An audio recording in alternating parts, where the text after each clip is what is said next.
This is the second version of my Pressure of Hands EV MoM build as developed during 3.8 Blight League. If you're watching this in a different league, please check my build guide on the official forums for any updates.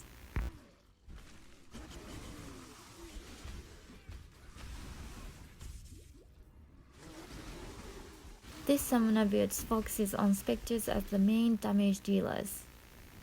It takes advantage of the changes to the Necromancer as well as several of the new gems in 3.8 to pump up the DPS while maintaining good survivability.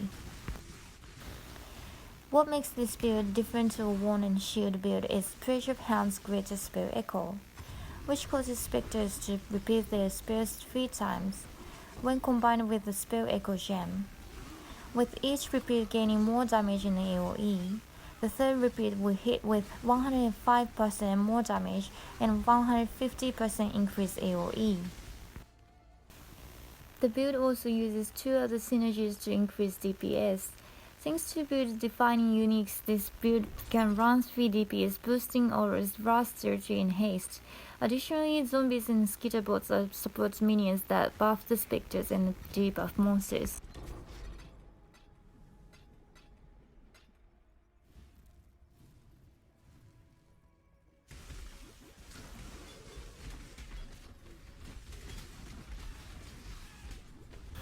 This build is best played aggressively.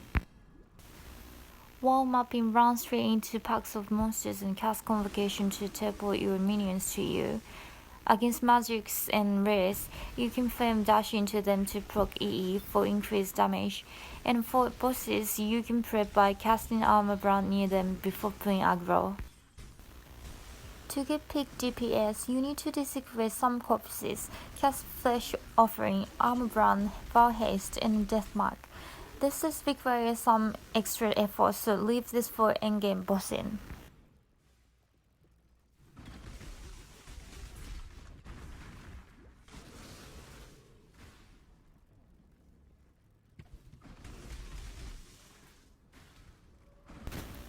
For the Ascendancies, take everything that boosts Spectre damage, Commander of Darkness, Unnatural Strength, and Plaguebringer.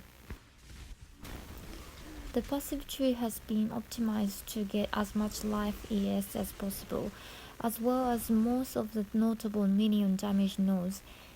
There are also several jewel sockets where specific unique jewels need to be put.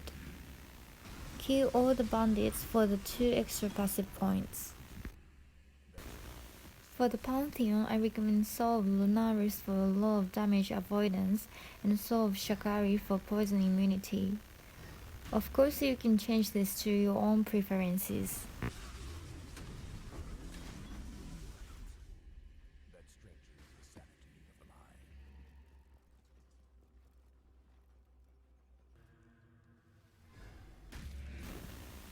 This build uses several uniques that can be very expensive. For the rares, try to get as much life as possible in any resistances you need. You will also need to get as much dex as possible. Push of Hands is the main build defining unique. As mentioned before, it will boost Spectre damage and range. It needs to have 6 linked blue sockets.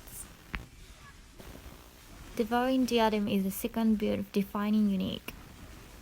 It reduces mana reserve and has the Feast of Flesh ability, which regains 400 life and ES for every corpse consumed, up to 10 corpses. It needs 1 red and 3 blue sockets.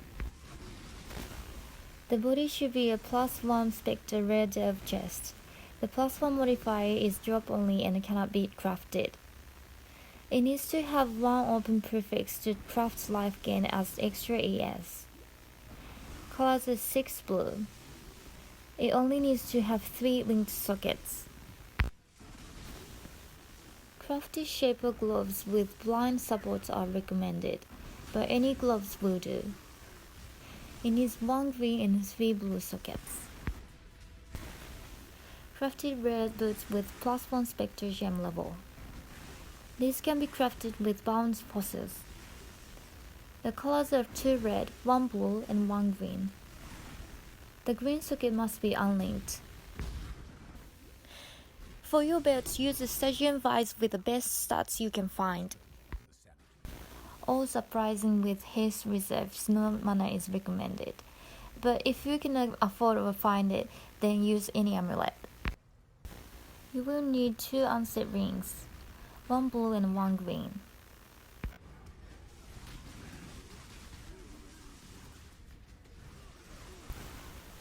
I recommend Blood of the Cavalry for big life regain, Bubbling Life with bleed removal, Quicksilver to run fast, Quartz for pacing and dodge, and Rummy's Concoction for extra block.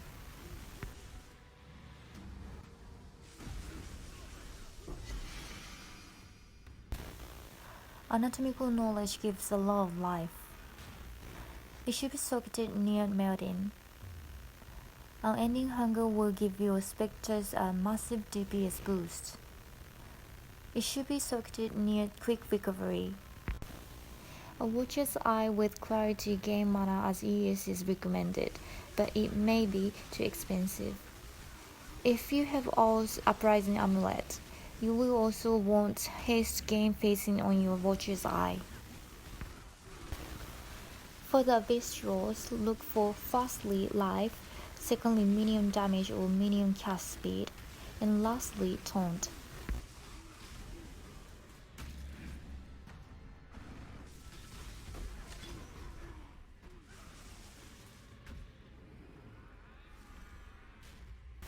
The gems for this build need to go into specific places.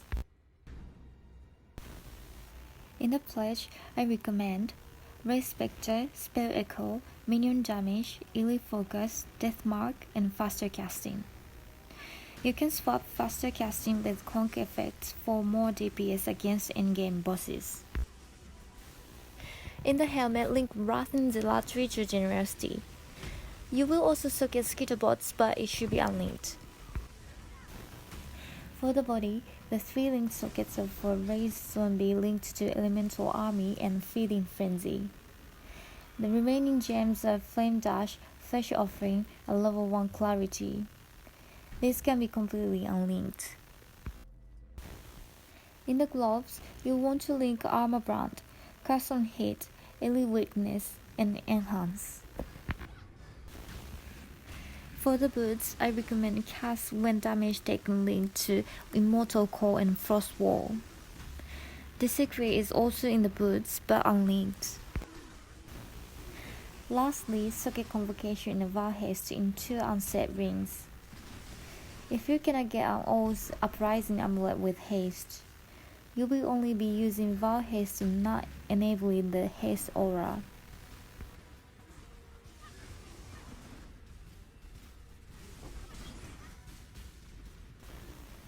Thank you for watching. Please check the build guide on the official forum for the wand and shield build, as well as the crafting guide, leveling guide, and build updates. And